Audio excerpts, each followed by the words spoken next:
Selamat sore teman-teman semua. Assalamualaikum warahmatullahi wabarakatuh.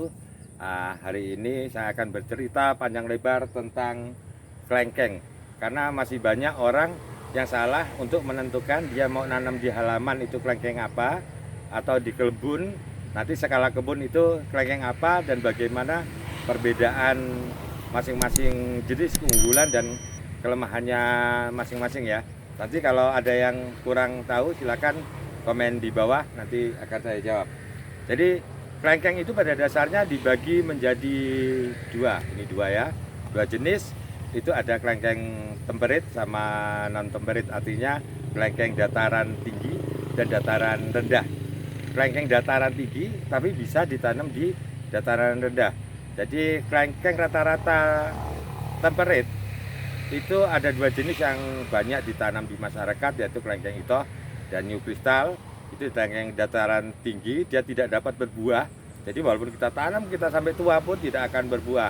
Tapi kalau untuk cara untuk membuahkannya itu dengan kita beri booster, rata-rata di umur 2 tahun kita beri booster baru akan berbuah.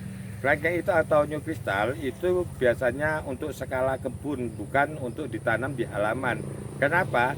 Karena harus kita membeli boosternya itu untuk membuahkan tanaman tersebut. Jadi kalau untuk yang di halaman, tanam saja kelengkeng non temperit, artinya kelengkeng yang dataran rendah, yang memang khusus dataran rendah kita tanam itu langsung berbuah dengan alami. Kelengkeng yang dataran rendah yang berbuah alami itu apa saja?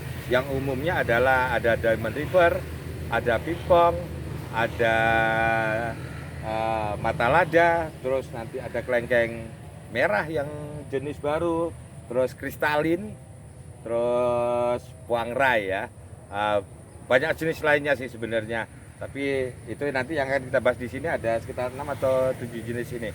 Jadi yang pertama adalah kelengkeng new crystal. Ini yang lagi heboh nih. Ya, daunnya di sininya ada 5. Kalau kelengkeng itoh, ini kelengkeng temperit ya. Ini cuman ada 4, 1, 2, 3, 4. Itu untuk membedakan jenisnya. Kalau untuk produktivitas itu paling tinggi ada di kelengkeng new crystal, tapi untuk rasa, aroma, kekeringan itu di kelengkeng itoh. Jadi kalau untuk skala kebun saya masih menyarankan untuk di kelengkeng new crystal. Terus untuk halaman apa sih yang terbaik? Nah, ini biasanya ada kelengkeng yang umum ditanam ya, umum ditanam masyarakat adalah kelengkeng Diamond River. Seperti ini, dia bentuknya agak lancip, terus warna daunnya agak lebih kusam ya, kurang mengkilat. Tapi ini kelebihannya, kelengkeng ini produktivitasnya tinggi, dia berbuah hampir sepanjang tahun. Tanpa kita beri pupuk apapun, kita booster, tanpa kita booster artinya dia akan berbuah cukup dengan misalnya dengan pupuk yang ada, pupuk kandang atau NPK. Untuk kelengkeng Diamond River ini dia akan berbuah sekaligus, berbuah tidak bertahap ya, tidak bertingkat, tapi akan berbuah jumlah banyak sekaligus. Setelah itu mulai dari nol lagi, berbunga lagi, seperti itu, tidak bertahap ya. Jadi semua dahan akan berbuah secara serempak. Ini kelengkeng paling manis. Kalau orang bilang Diamond River itu tipis, salah sebenarnya, karena dia kelengkeng termanis. Umur 3 bulan pun kita panen itu pasti sudah manis, walaupun bentuknya sudah selaput, masih berupa selaput ya. Jadi saran saya untuk yang tanam kelengkeng Diamond River, dihitung dari bunga sampai panen 5 bulan. Semua jenis kelengkeng seperti itu. Kelengkeng yang kedua adalah kelengkeng puangrai. Puangrai itu daunnya dia lebih lebar daripada kelengkeng Diamond River. Ini daunnya dia lebih lebar ya, lebih lebar, lebih tegas, lebih keras daunnya, dan bentuknya lebih bulat otomatis. Ini kelebihannya adalah bahwa puangrai buahnya dia lebih besar daripada Diamond River. Tapi kalau untuk jumlah buah, banyakkan rumputnya itu pertandaannya masih banyak di kelengkeng Diamond River. Puangrai untuk halaman is okay ya. Lalu ada kelengkeng kristalin. Nah, ini kadang-kadang orang rancu kelengkeng new crystal, kelengkeng kristal dengan kristalin apa? Kalau New Crystal tadi udah kita jelaskan itu adalah kelengkeng untuk rata-rata untuk di perkebunan harus kita booster, sedangkan kelengkeng kristalin, mana ini kelengkeng kristalin? Ini kelengkeng kristalin dia akan berbuah alami juga ini tanpa kita booster. Kristalin dia daunnya kecil-kecil, manjang-manjang seperti ini, lebih rapat. Daunnya pun 5 dia, bukan 4 sisi daunnya, 1, 2, 3, 4, 5 ya sisi daunnya, satu sisinya. Nah ini kelebihannya sama dengan Diamond River, 11-12 lah dengan Diamond River. Buahnya banyak, juga berair, sama-sama berair. Kalau untuk ukurannya buahnya sama, tapi di kristalin warna buahnya agak lebih cerah daripada Diamond River. Ya nggak masalah, Diamond River atau kristalin akan sama saja. Terus yang lagi tren sekarang ya, walaupun udah agak lama, dulu ini bibitnya sempat harga 7 juta loh ini. Waktu tahun berapa itu, di waktu pameran Flona di Jakarta ya. Nah ini kelengkeng merah. Kelengkeng merah ini daunnya pun agak merah. Nantinya kalau mataharinya full dia bener-bener merah semua. Buahnya pun merah. Kulit buahnya warnanya merah.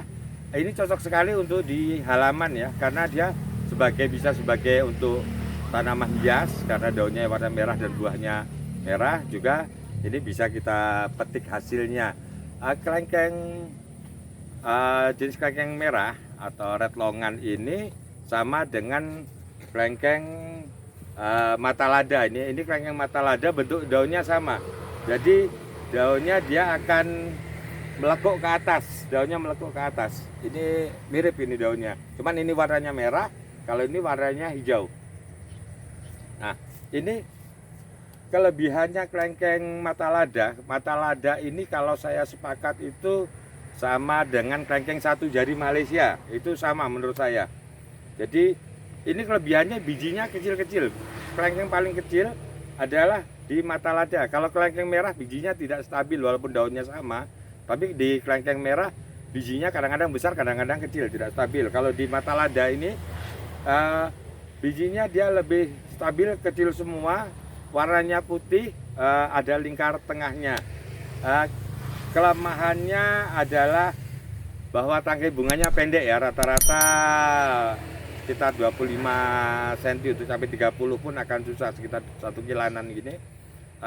Buahnya juga bisa rapat, bisa, tapi yang jadi masalah adalah dalam satu tandan saja itu buahnya bisa ukurannya berbeda-beda. Jadi ada yang besar, ada yang kecil, jadi tidak bisa untuk kita di skala perkebunan ya, karena untuk memetiknya kan susah sekali. Terus kelebihannya mata lada ataupun New Crystal itu mata lada ataupun kelengkeng merah itu berbeda dengan lainnya, karena kedua jenis ini buahnya bertahap. Artinya nanti ada bunga, ada yang kecil, ada yang besar dalam satu pohon. Itu nanti masing-masing dahan akan berbunganya berbeda-beda. Jadi boleh dikatakan hampir benar-benar sepanjang tahun untuk kedua varietas ini. Jadi itu gambaran masing-masing kelemahan dan kelebihannya masing-masing jenis kelengkeng yang ada di sini. Jadi untuk teman-teman sekalian yang akan nanam di halaman ataupun perkebunan sekarang sudah bisa ya membedakan, dan sekarang keputusannya di tangan Anda akan menanam jenis apa, karena tentunya dengan masing-masing kelemahannya, kelebihannya masing-masing ya. Oke, sampai itu aja. Wassalamualaikum warahmatullahi wabarakatuh.